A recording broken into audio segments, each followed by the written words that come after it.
All right, let's talk about Apostle really quick. I didn't make any notes. I didn't do anything.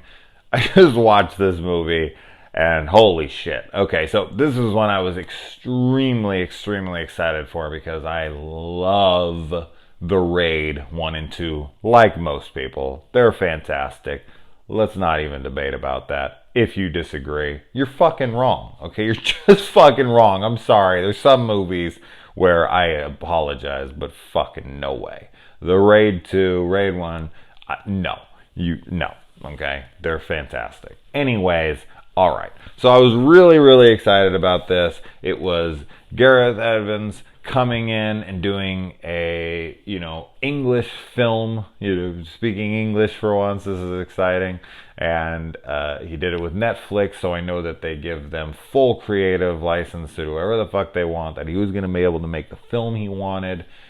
Really exciting. I didn't know a damn thing about this.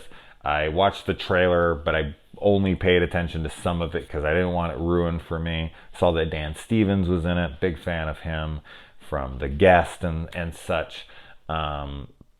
And Legion. Oh my god, guys, if you're not watching Legion, that is one of the coolest shows on television. It might be the best comic book show on television, seriously. And I watch the majority of comic book shows, all the Netflix stuff, all the CW stuff. I watch a ton of comic book shows, and Legion is fucking fantastic. It is trippy as shit. Dan Stevens is awesome in it. Most people I think that right now probably know him from like Beauty and the Beast or something, which is a good movie, but I just know Legion. Oh my good God, Legion's awesome. And he's the star of it. So if you're a big, if you like Dan Stevens, check out Legion, man. If you're not, whatever, check out Legion. I don't care. That's another one no, that is fantastic. As far as this movie goes, this is a very different movie. It kind of reminded me, now bear with me really quick for anyone who's like, what are you talking about? I'll get there. It reminded me a lot of Mother. Yes, the Darren Aronofsky film with Jennifer Lawrence. And why is because there's so many religious metaphors, undertones, everything throughout this whole fucking movie. Like the whole thing is just like allegories and metaphors and everything to do with religion. And it's kind of just laced all throughout this film, and it's very heavy into the plot and everything. I thought everyone was excellent. From a technical standpoint, I don't know if many people could complain about much. Sound design, the cinematography, everything was fucking so well done. The fight scenes, well, there are very few, which was actually pretty surprising to me. I'm guessing Evans probably just wants to move away from being known as that action director, but at the same time, this was the story he wanted to tell, absolutely. So it wasn't like he was like, I don't want to be pigeonholed into being no, absolutely not. This is what he wanted to do.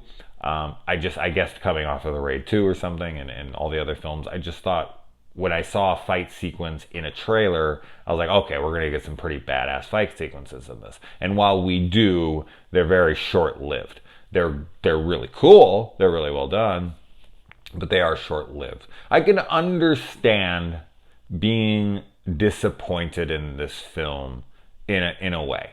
I actually found myself to be a little underwhelmed at first because of my expectations being so out there and not knowing anything about this movie. So I kind of went into it, and I watched it last night, and I didn't want to just come down here not knowing what I was going to say and not really having a full opinion, which I really never do. I'm always Mr. Throw on the camera, do something in 5 seconds. But this is one I really wanted to sit on. I really wanted to marinate. I wanted to watch like a couple videos online explaining the film to see the little connections and whatnot. And I did. I watched this one, Ending Explained by this guy. He only has like 20,000 subscribers or something. Can't remember what his channel's called, so maybe I'll put a link down below. But he really pointed out a lot of things and a lot of stuff that I missed.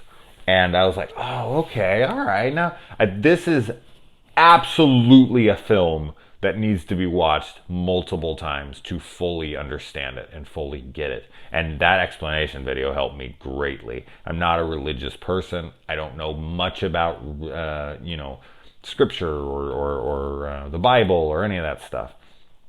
So he was going through and he was connecting the dots of what that meant and where, and I was like, oh, okay, that's cool, and this is great, and this is interesting, and this is a good spin on that. And from all those standpoints, it really made me enjoy the movie a whole hell of a lot more and respect what Gareth was going for here. And overall, man, I think on a second watch, this is something I am going to love. It's just something that I do feel like some people will be very bored. It's a period piece. I think it's set in like 1904. It's really gritty. It can be pretty slow at times, but it gets wacky. It gets wild. It does something with a cult movie because that's what it is. It's this guy who goes to find his sister who has been taken by this cult, and he's going in there undercover to try to recover her from this. And there's something that happens in this that you don't see in a lot of these cult movies. I'm not going to say it because it's a spoiler for the film. But it was cool that they went in that direction with this. This film gets pretty trippy. This film has some pretty insane sequences. I definitely think this is going to be a big love film of the year for a good amount of people. I think there will be an audience out there for this that absolutely loves it, has it in their top 5, and then there will be that other audience, a majority of people who will have this in their bottom 5 for the year because it's too out there, it's too different, it's too weird, it's not make sense, it's too slow, whatever. If you're, I definitely think you should check it out. I think it's an extremely well-made film. If you're a big Dan Stevens fan, if you're a fan of really gritty films, different films with religious undertones, I absolutely recommend the shit out of this movie. I mean, it's on Netflix, so what do you got to lose? If you have a Netflix membership, throw it on. If it's not your thing, throw it off. But I dug this shit out of it, and I really look forward to my second viewing where I think I'll get my serious opinion on the film. But for right now, I did feel a little disappointed at first, as I had said, but the more I think about it, the more I want to go back, and the more I feel like that's going to change, and I'm going to see this film for what it really is, which I think is an excellent film. I am not there yet, but it's coming, I'm pretty sure. But I know that's kind of a weird review, but I think once you watch it, or if you already have watched it, maybe you'll understand and you'll get what I'm saying. Let me know what you guys thought. Let me know if you watch it. And, as always, guys, adios.